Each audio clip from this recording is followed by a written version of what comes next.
logging of California's giant redwood trees is a big job.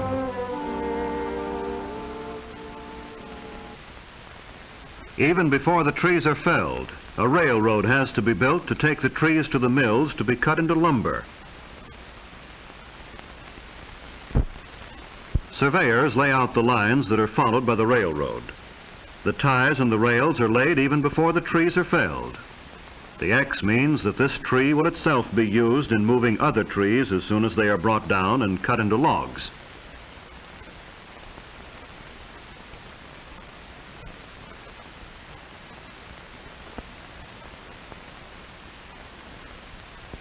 The topper will cut off the top and the tree will be rigged with cables and pulleys.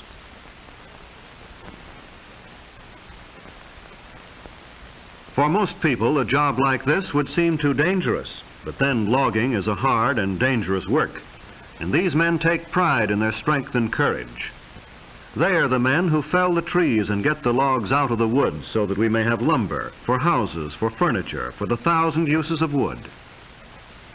And all in his day's work, over goes the top of this tree. The job of logging is well underway. Donkey engines are brought up to lift the big logs, haul them around and place them on railroad cars. Heavy cables and huge pulleys are needed to lift logs weighing up to 50 tons.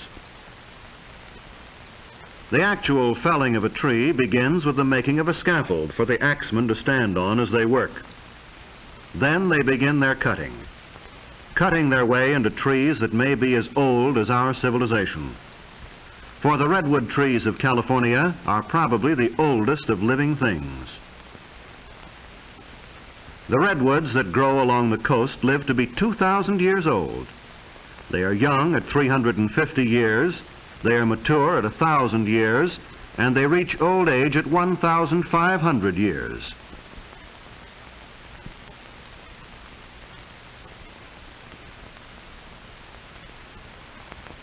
All of the world's history since Christ was born could have occurred during the life of perhaps one of these redwoods.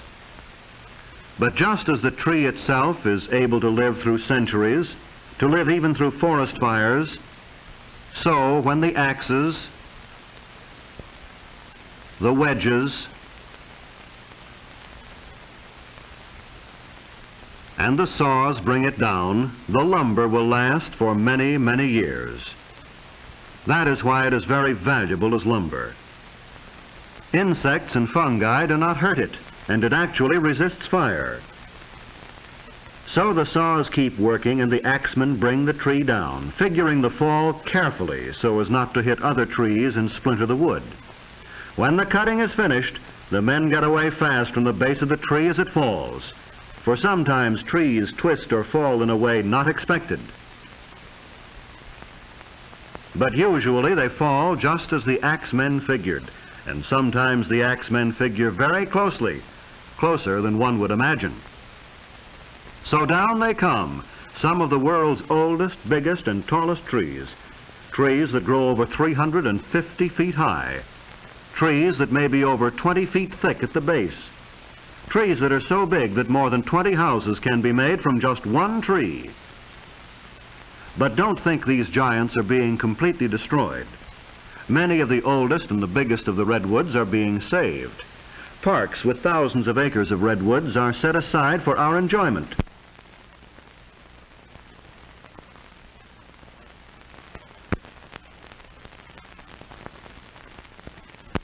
But now the logs are cut to the lengths wanted by the mills and the carpenters and started on their way to becoming boards useful to mankind. But the journey is not quick, simple, or easy. The logs must be snaked out by big tractors and loaded onto heavy trucks, or dragged by the tractors out to the edge of the clearing where they can be picked up and carried overhead toward the railroad. The logs look small as they swing easily through the air. Notice the big tongs like ice tongs that are used in lifting and moving the logs, and the booms that swing the logs onto the flat cars. But with the arrival of the logs at the railroad, A second part of the log's journey to the mill is begun. Trees that were living and growing a few days before are now on their way to be sawn into lumber.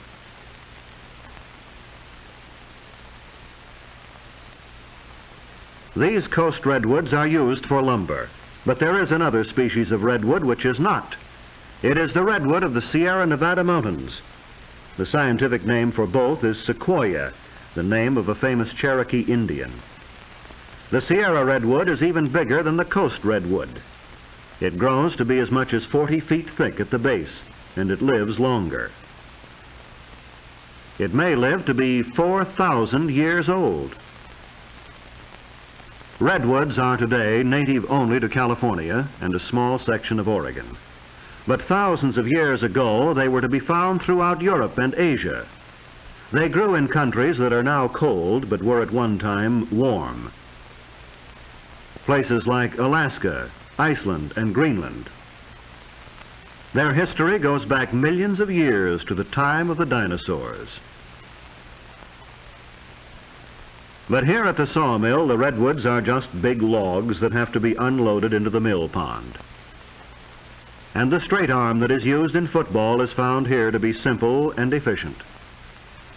Trainload after trainload comes to the mill to meet the huge demand for redwood in this country and abroad.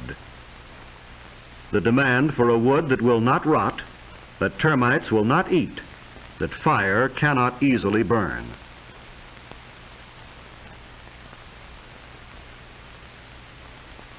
Into the mill pond they go, one huge log after another, each one meeting the demand for a wood with its special advantages.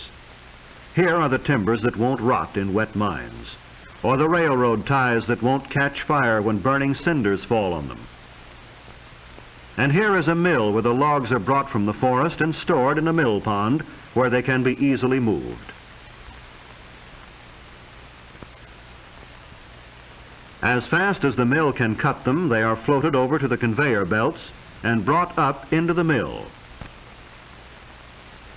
The bark is removed and ground up for use as an insulating material against heat.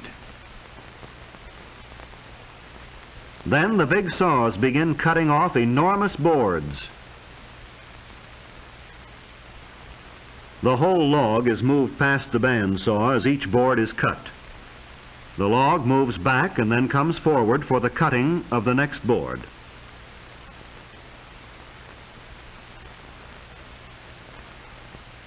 After this, the boards with bad parts in them are cut. The trimmer man in the angel's roost, as it is called, can raise and lower his saws to cut out the bad sections and save the rest. Then the boards are checked and graded for quality. From here on, with the drying and the seasoning, our redwood trees have become lumber. Instead of enormous trees miles away in the forest, we have timbers and boards being sorted and piled, stacked as high as a small tree by this hilky piler. And when the wood becomes seasoned, it will be shipped all over the world, taken from mills like this and transported to wherever redwood is needed. But when we look at stacks of redwood lumber, we may well be reminded of its ancient history, for this is lumber from a species of tree that has survived for millions of years. Trees that can withstand the insects and diseases that kill off other species. Trees that can withstand fire. Trees that tower over 350 feet. Trees that live to be 2,000 and 4,000 years old. The tallest, biggest, oldest trees in the world. And so the lumber from such trees gives us a wood that has the same enduring qualities. Also the wood that has a beauty which we enjoy in our homes for its richness and warmth of color.